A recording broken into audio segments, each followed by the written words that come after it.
ക്ലാസ്സിലേക്ക് എല്ലാവർക്കും സ്വാഗതം. ഇന്ന് നമ്മൾ പഠിക്കാനായിട്ട് പോകുന്നത് ഫ്രാക്ഷനെ എങ്ങനെ മിക്സ്ഡ് ഫ്രാക്ഷനായിട്ട് കൺവേർട്ട് ചെയ്യാം എന്നുള്ളതാണ്. അപ്പോൾ നമുക്കിവിടെ കുറച്ച് ക്വസ്റ്റ്യൻസ് തന്നിട്ടുണ്ട്. നമുക്ക് ഓരോന്നായിട്ട് ചെയ്തു നോക്കാം. ഫസ്റ്റ് ക്വസ്റ്റ്യൻ 73/4 ആണ്. അതിൽ ന്യൂമറേറ്റർ 73, ഡിനോമിനേറ്റർ 4. അപ്പം നമ്മൾ ആദ്യം ചെയ്യേണ്ടത് 73യെ 4 വെച്ചിട്ട് ഡിവൈഡ് ചെയ്യുക. 73/4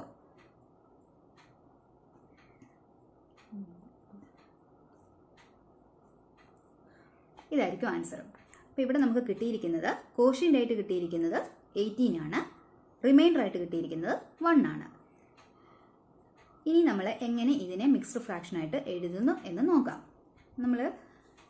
നമുക്ക് മിക്സ്ഡ് ഫ്രാക്ഷൻ എന്ന് വെച്ചാൽ എന്താണ്?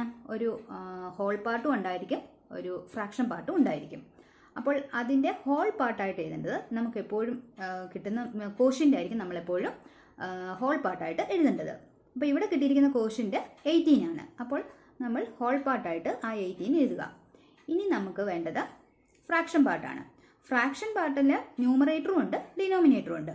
ന്യൂമറേറ്റർ ആയിട്ട് എഴുതേണ്ടത് ഇവിടെ കിട്ടിയിരിക്കുന്ന റിമൈൻഡർ ആണ്. റിമൈൻഡർ ഇവിടെ 1 ആണ്. അപ്പോൾ അത് നമ്മൾ ന്യൂമറേറ്റർ ആയിട്ട് എഴുതി. ഡിവൈഡഡ് ബൈ ഡിനോമിനേറ്റർ ആയിട്ട് എഴുതേണ്ടത് ഇവിടുത്തെ ഡിവൈസർ ആണ്. ഡിവൈസർ എത്രയാണ്? 4 ആണ്. അപ്പോൾ അത് ഡിനോമിനേറ്റർ ആയിട്ട് എഴുതി. അപ്പോൾ 73/4 എന്ന് വെച്ചാൽ 18 1/4 ആയിരിക്കും. ഇതാണ് ഇതിൻ്റെ ആൻസർ. രണ്ടാമത്തെ ക്വസ്റ്റ്യനിലേക്ക് നമുക്ക് പോകാം. ക്വസ്റ്റ്യൻ നമ്പർ 2 16/7 ആണ്. അപ്പോൾ എന്താ ചെയ്യുക? ആദ്യം 16നെ 7 കൊണ്ട് ഡിവൈഡ് ചെയ്യുക. 16/7 എന്ന് പറയുമ്പോൾ 2 7 14 2.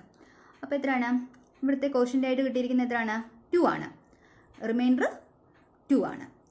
അപ്പോൾ നമ്മൾ എഴുതുമ്പം ആദ്യം ഹോൾ പാർട്ട് എഴുതണം. ഹോൾ പാർട്ടായിട്ട് എഴുതേണ്ടത് കോഷ്യൻ്റ് ആണ്. കോഷ്യൻ്റ് ഇവിടുത്തെ 2 ആണ്. ആ 2 എഴുതി. ഇനി ഫ്രാക്ഷൻ പാർട്ട് എഴുതണം. ഫ്രാക്ഷൻ പാർട്ടിൽ ന്യൂമറേറ്റർ ആയിട്ട് എഴുതേണ്ടത് റിമൈൻഡർ ആണ്. റിമൈൻഡർ 2 എഴുതി. ഡിനോമിനേറ്റർ ആയിട്ട് എഴുതേണ്ടത് ഡിവൈസർ ആണ്. ഡിവൈസർ 7 ആണ്. 2/7. അപ്പോൾ ആൻസർ ഇതാണ് 2/7 ആയിരിക്കും ആൻസർ. അപ്പോൾ ഫ്രാക്ഷനെ മിക്സ്ഡ് ഫ്രാക്ഷൻ ആക്കുന്നത് എങ്ങനെയാണെന്ന് എല്ലാവർക്കും മനസ്സിലായെന്ന് വിശ്വസിക്കുന്നു. മൂന്നാമത്തെ ക്വസ്റ്റ്യൻ 21/6. അതെല്ലാവരും ഒന്ന് തന്നെ ചെയ്ത് നോക്കിയിട്ട് ആൻസർ കമൻറ്റ് ബോക്സിൽ രേഖപ്പെടുത്തുക. ഇനി നമുക്ക് തിരിച്ച് മിക്സ്ഡ് ഫ്രാക്ഷനെ എങ്ങനെ ഫ്രാക്ഷനായിട്ട് കൺവേർട്ട് ചെയ്യാം എന്ന് നോക്കാം. അതിൽ ഫസ്റ്റ് ക്വസ്റ്റ്യനിലാണ് 5 4/9.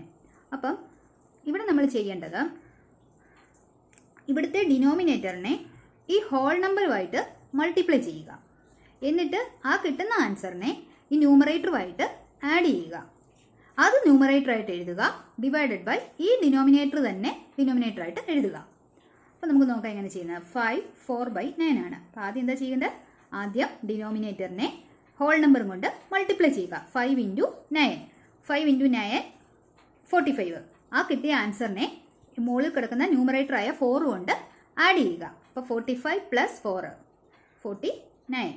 അത് ന്യൂമറേറ്ററായിട്ട് എഴുതി. ഡിവൈഡഡ് ബൈ ഡിനോമിനേറ്റർ ആയിട്ട് എഴുതേണ്ട ഇവിടുത്തെ ഡിനോമിനേറ്റർ എന്താണോ അത് തന്നെ ഡിനോമിനേറ്റർ ആയിട്ട് എഴുതുക. അപ്പോൾ ഇതായിരിക്കും ഫ്രാക്ഷൻ 49/9. നമുക്ക് സെക്കൻഡ് ക്വസ്റ്റ്യൻ നോക്കാം. 3 1/4. എന്താ ചെയ്യേണ്ടത്? ഡിനോമിനേറ്ററിനെ ഹോൾ നമ്പർ കൊണ്ട് മൾട്ടിപ്ലൈ ചെയ്യുക. 4 × 3. 4 × 3 12. അതിനെ ന്യൂമറേറ്ററിൻ്റെ കൂട്ടത്തിൽ ആഡ് ചെയ്യുക. 12 + 1 13. അത് ന്യൂമറേറ്റർ ആയിട്ട് എഴുതി. ഡിവൈഡഡ് ബൈ താഴത്തെ ഡിനോമിനേറ്റർ അതുപോലെ തന്നെ എഴുതി. അപ്പോൾ 13/4 ആയിരിക്കും ആൻസർ. ഇനി മൂന്നാമത്തെ ക്വസ്റ്റ്യനിലേക്ക് പോകാം. 4 2/5. അപ്പോൾ 4 × 5 ആദ്യം ചെയ്യുക. 4 × 5 20. 20 + 2 22. 22 ഡിവൈഡഡ് ബൈ 5. 5 ഡിനോമിനേറ്റർ ആയിട്ട് എഴുതുക. 22/5. അപ്പോൾ ഇങ്ങനെയാണ് കൺവേർഷൻ മിക്സ്ഡ് ഫ്രാക്ഷനെ ഫ്രാക്ഷനായിട്ട് കൺവേർട്ട് ചെയ്യുന്നത്. അപ്പം ഇന്ന് നമ്മൾ 2 കാര്യങ്ങൾ പഠിച്ച് ഫ്രാക്ഷനെ എങ്ങനെ മിക്സ്ഡ് ഫ്രാക്ഷൻ ആക്കാമെന്നും മിക്സ്ഡ് ഫ്രാക്ഷനെ എങ്ങനെ ഫ്രാക്ഷൻ ആക്കാമെന്നും നമ്മൾ പഠിച്ചു. എല്ലാവർക്കും മനസ്സിലായെന്ന് വിശ്വസിക്കുന്നു. Okay, thank you.